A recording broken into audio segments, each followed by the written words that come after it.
Hi guys, welcome back to my channel. I'm back with another recap of Tyler Perry's Sistas, Season 7, Episode 9, Three's a Crowd.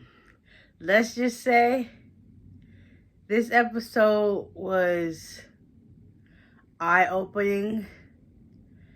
And I actually got like two favorite parts out this whole episode. And it's very rare that I have a favorite part.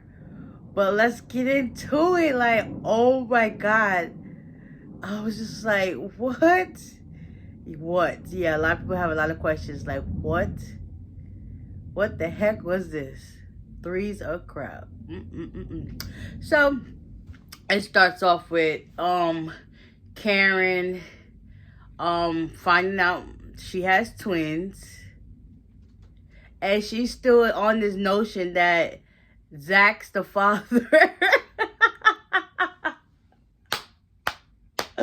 Woo, not one, but two. Woo. So after that,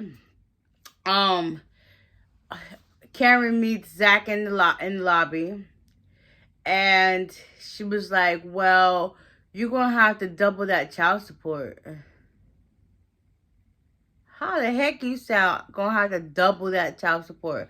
Like, first of all, you didn't even know if one of the babies is yours. Like, you're already banking on his funds and you're not too quite sure. Like, you can tell in the back of her mind, like, she has a feeling that, like, Aaron's the father, but she don't want him to be in the life because she's still hung on the fact that she wants Zach. But at the end of the day, girl, you drove this man away with all your negativity and complaining. Like, what the heck? How the heck you supposed to build a man up when you steady trying to tear the man down? Like, make it make sense. You can't have your cake and eat it too. Like, what? Girl, get out of here. So after that, she shows Zach the sonogram, and he's overly excited. He's talking about two Benzes, two Corvettes, a Zach Jr. and a Zach Keisha. Like, what the heck was Zach? What? He was like, forget it. Don't worry about the names. But, like, what? He is over the moon excited. Like, right there, you could tell it was his joy to become a father. But at the same time, it's just like, dang, I really went about it the wrong way. Kind of in a sense, because it's like, had they still been together, would they even be in this predicament? No, they wouldn't have not. She would have done kicked him out over again. And of course, she would have went out and cheated on her again like he did with Heather. But anyways, that's beside the point. So while he's overly excited, they end up, she was like, can I have a hug? And just as he hugged Karen, my girl, Fatima walked in, you could tell like, So Zach stops hugging Karen. Was like, baby, look, I'm having twins. First of all, you ain't even say, hi, baby, how you doing? You okay? We good? Like, what's what? And you can tell the energy done shifted because Fatima was like, yeah, by this time, Karen done called her mama and asked her to meet her down at the job so she can tell her some important news. But that literally could have been a text. But anyways, not my business. So after that, Fatima and Zach have a moment. And they look at the sonogram. And she was like, yeah, twins. And then after this, Karen then came back to him like, I have to go. And yeah, we'll talk about this later. Fatima was like, yeah, I got to get back to work. Yeah, and Zach handed Karen her sonogram. And Zach went to go kiss Fatima, and she just walked away. Like, you could tell that was not sitting right with her at all. Like, had she not shown up to the appointment at all, would he tell her all this stuff to her face? Like, even though she found out on her own, even though he was there, like, would he have told her all of this when he got home, basically? That's what I'm getting like, because it's like, you kind of playing in my face right now. I understand, but you playing with me right now. You're not even taking my feelings into consideration. First of all, you didn't even ask, like, well, how do you feel about this? Is it going to be a problem? Like, you just so overly excited. Like, I get it, but still, take my feelings into consideration because I'm standing by you like through all of this, and it ain't even my kids. We have it together. It's somebody else's, so it's like, bro, relax, pump your brakes, okay? But anyways, moving right along. After that, Zach was just like, okay, I guess I'll see you when we get home. By this time, what else happened? What else happened? Cause I feel like my mom be drawing a blank every time.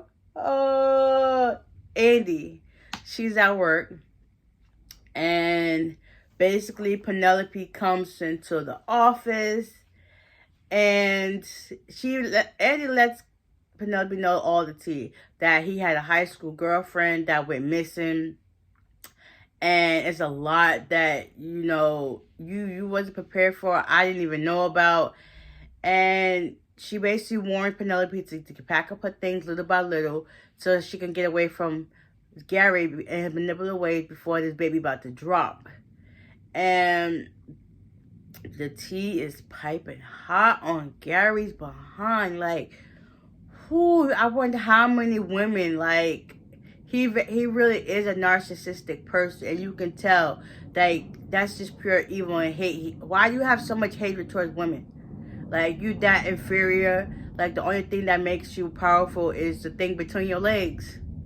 Because that's basically, it seems like that's all he could bring to the table, is the thing between his legs. Because obviously he do not know how to treat a woman. He throw on his little charm, and then if things don't go his way, he starts thinking of conniving and evil ways to get that person out of his life. And all in all, that's basically just going to tarnish his name in the long run. If people even know his real name, like, what the heck? He probably got so many false aliases out there. It's ridiculous. Like, and people still trying to stand behind him because he's good with that charm. Because look how he got all them girls. He had his wife, Jasmine. He had Andy, he had Penelope. So it's like, dang, they all them fell into this trap of his charm and his thing, his penis, whatever. And look at it. They all done went whoosh, down the drain, literally down the drain. So meanwhile, while Andy's telling her all this stuff, Gary's at his office. He was talking just then. Oh yeah, Miss Marie showed up at his office, and he was just so consumed with his work, I guess evil thoughts in his mind, that he didn't even hear when she came in the door. So their interaction was that Gary was basically trying to convey Miss Marie to, like, let Andy Barnes go and stuff like that. So he was basically trying to tarnish her name, tell her all these hateful and demeaning things, but all in actuality, he was talking about himself. And Miss Marie, my girl, like, this is my favorite part of this whole episode. She basically read him to filth. Like, she knew all the background tea. She did her research. Like, she ain't no being there for a reason. Like, she did her research on Andy. She did her research on him. She was like, yeah. Because basically Gary wanted to get back into business with her, and she was just like, nope. Everything that you said now basically just told me everything about you, and that's why we ain't gonna never have no business together. So I was just like, oh yes, Marie. Finally somebody put him in his place. Like, and it's another black powerful woman. Like, what women standing on their business when it comes to you, Gary? Ain't nobody got time for your games and your nonsense, you narcissistic fool. Like, what? Yeah, jealousy is definitely not a good look on him. Like, you really jealous of all these women that came into your life. Like, you that small of a man. Even though you say you're not small, but you like that small of a man. Really? No, make it make sense. So anyway, moving right along. After that, I was just like, yes, Miss Marie, put him in his place. Put him in his place. Put him in his place. So after that, he starts going crazy. Hudson come in and try to talk to him about some things. He was like, listen, we got to find a way to get her down. So basically, if y'all remember, I think it was like 2 or 3 episodes ago when he was out, when Andy went on that date with Jordan, and he had the gun and he was smoking that stuff, that he was basically trying to kill them. Like, I think that's his next plan he's trying to go forth with. Like, really, I believe so. He breaks his laptop. Hudson tries to say, I'm going to give him another one. Moving right along, Karen, she gets to her job. She works on a client. Pam was in the supply room looking at her business. Like, I'm really proud of Pam. Like, I understand Karen bugging out, but still, Pam is doing her own thing. She got her own little business going, even though it's kind of illegal to sell outside of your job you already got. But anyway, she got her own little business going. Everybody's liking her product. So far, so good. Like, why can Karen just be like, okay, let's add this to our line, so that way they can bring in extra money, and then you won't have to depend on supposedly Zach for everything. Like, girl, get it together. Like, that's another lucrative business. And look what she's doing. She's building up her own clientele. And look, you get more customers. That's a win-win situation. Like, girl, you always gotta be so negative and so bougie about certain things. But anyways, Miss Lisa gets there. They're going to the office after Karen finishes with the client. And basically, she tells her mom that she's having twins. And that she's excited that Zach's about to be the father, but they don't know just yet because the test ain't back yet. So she was like, yeah, this is a blessing and stuff like that. So after that, Karen calls the girl saying that she wants them to meet her at her house later on so she could tell them the good news. And so that's everybody going about their day. Sabrina and Danny supposedly have a double date with Tony and Rich. And after that, that was that. Moving right along. What else?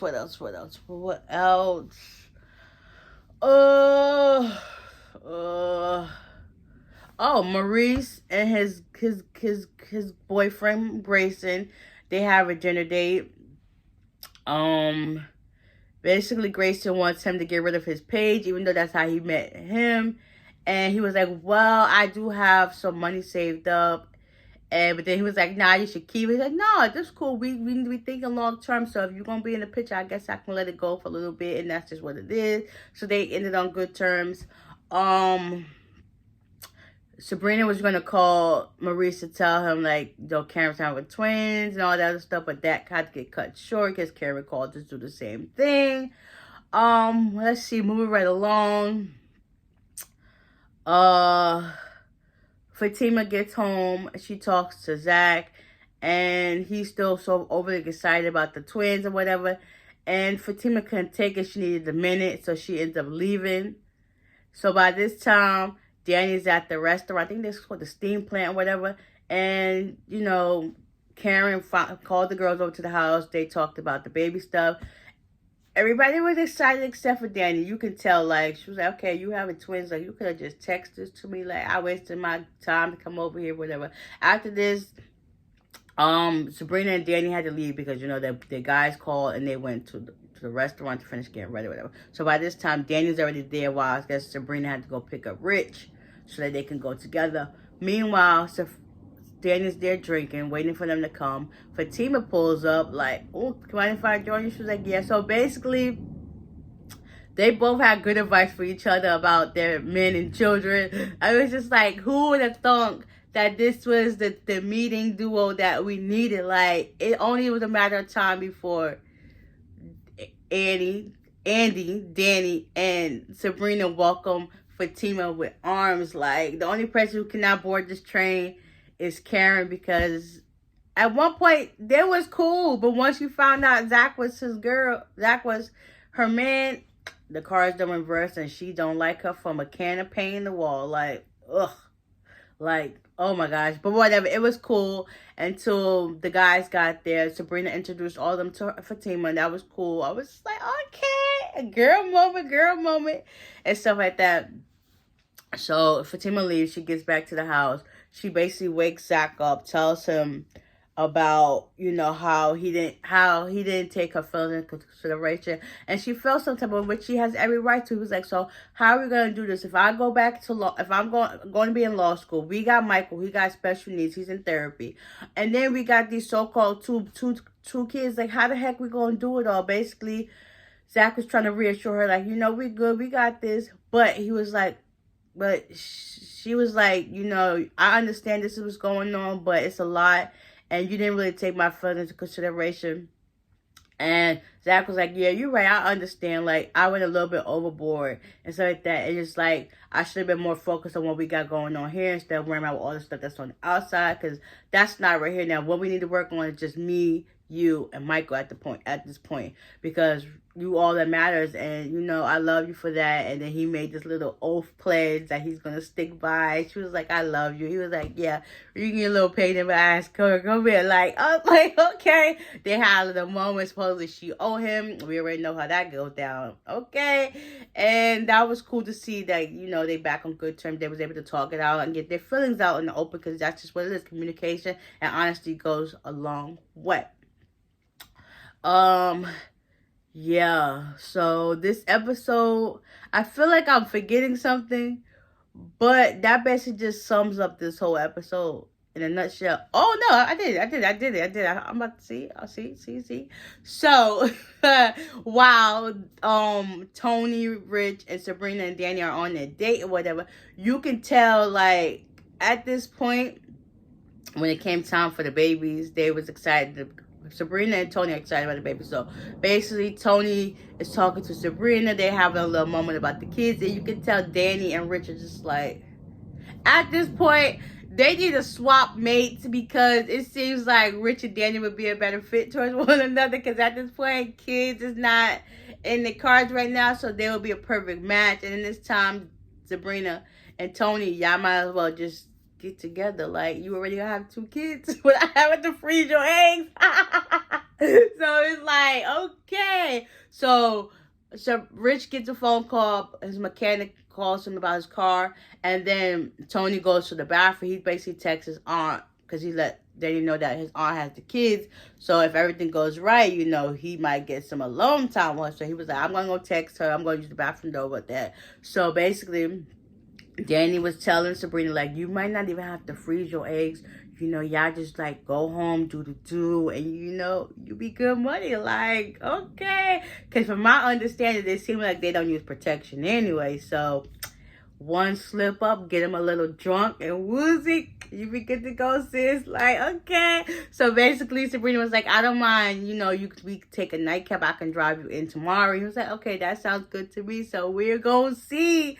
And then Danny and Tony get home, and, you know, he was about to show her some things, and he needs to go to the bed where there's some more space. So I ain't mad at it. I am not mad at it. Oh my God. This episode was a whirlwind, but I actually really liked it. Like, it was really good. Like, a lot. Okay, so next week's episode, we gonna see some more tea about to get spilled, and I'm gonna be here for it all. So, with that being said, I hope you guys enjoyed this recap. Y'all tune in to BT to get all the tea on the sisters, okay? And I'll see y'all in the next one. Bye.